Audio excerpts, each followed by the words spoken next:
ಪ್ರಹ್ಲಾದ್ ಜೋಶಿ ಅವರನ್ನು ಆರೋಪ ಮಾಡಿದ್ದಾರೆ. ಇವತ್ತು ಬಿಜಾಪುರದಲ್ಲಿ ಕಾಂಗ್ರೆಸ್ ಸರ್ಕಾರ ಐಸಿಸ್ ಸರ್ಕಾರ ನಡೆಸ್ತಾ ಇದೆ.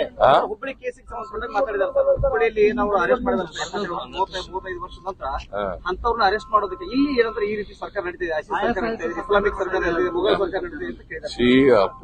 ಅಪರಾಧಿನೇ ಯಾವಾಗ್ಲೂ ಅನ್ಲೆಸ್ ಕೋರ್ಟ್ನಲ್ಲಿ ಅಕ್ವಿಟ್ ಆಗೋವರೆಗೂ ಕೂಡ ಅವ್ರ ಅಪರಾಧಿನೇ ಅಲ್ವಾ?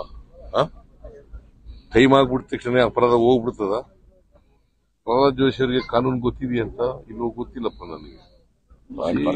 ಸಮಯ ಆದ ತಕ್ಷಣನೇ ಕೋರ್ಟ್ ಅಪರಾಧ ಅದು ಹೋಗೋದಿಲ್ಲ. ಅದಿರ್ತದೆ. ನಾವು ಹೋಮ್ ಮಿನಿಸ್ಟರ್ ಹಳೆ ಕೇಸ್ಗಳನ್ನೆಲ್ಲ ಚುತ್ತ ಮಾಡಿ ಅಂತ ಹೇಳಿದ್ದಾರೆ. ಅವ್ರು ಅದಕ್ಕೋಸ್ಕರ ಹಳೆ ಕೇಸ್ನಲ್ಲಿ ಯಾರ್ಯಾರು ಇದ್ರು ಅವ್ರನ್ನ ವಿಚಾರ ಮಾಡಿದ್ದಾರೆ.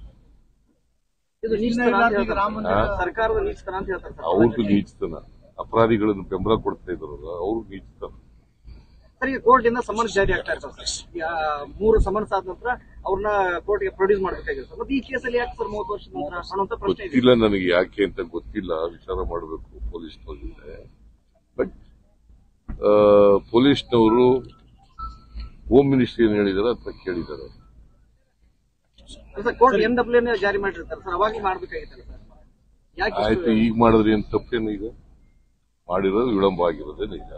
ಈಗ ಮಾಡಬಾರದು ಅಂತ ಇದೆಯಾ? ಪ್ರಹ್ಲಾದ್ ಜೋಶಿ ಪ್ರಹ್ಲಾದ್ ಜೋಶಿ ಅವ್ರೇನ್ ಲೀಗಲ್ ಎಕ್ಸ್ಪರ್ಟ್ ಏನ್ರಿ?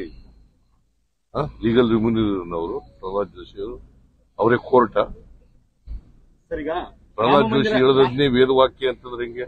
ರಾಮ ಮಂದಿರ ವಿಚಾರವಾಗಿ ಮತ್ತು ಸೋನಿಯಾ ಗಾಂಧಿ ರಾಹುಲ್ ಗಾಂಧಿ ಅವರನ್ನು ಖುಷಿಪಡಿಸಲು ವಿರೋಧ ಮಾಡ್ತಾರೆ ಅಂತ ಹೇಳ್ತಾರೆ ಸರ್.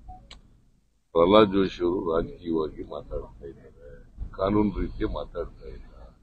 ಕಾನೂನು ಏನ್ ಹೇಳ್ತದೆ ಅದನ್ನು ಸರ್ಕಾರ ಮಾಡ್ತದೆ. ಕೇಂದ್ರದಿಂದ ಬರ ಪರಿಹಾರ ಏನು ಕೊಡ್ತಾ ಇಲ್ಲ, ಇನ್ನು ಇವತ್ತಿನವರೆಗೂ ಕೊಟ್ಟಿಲ್ಲ.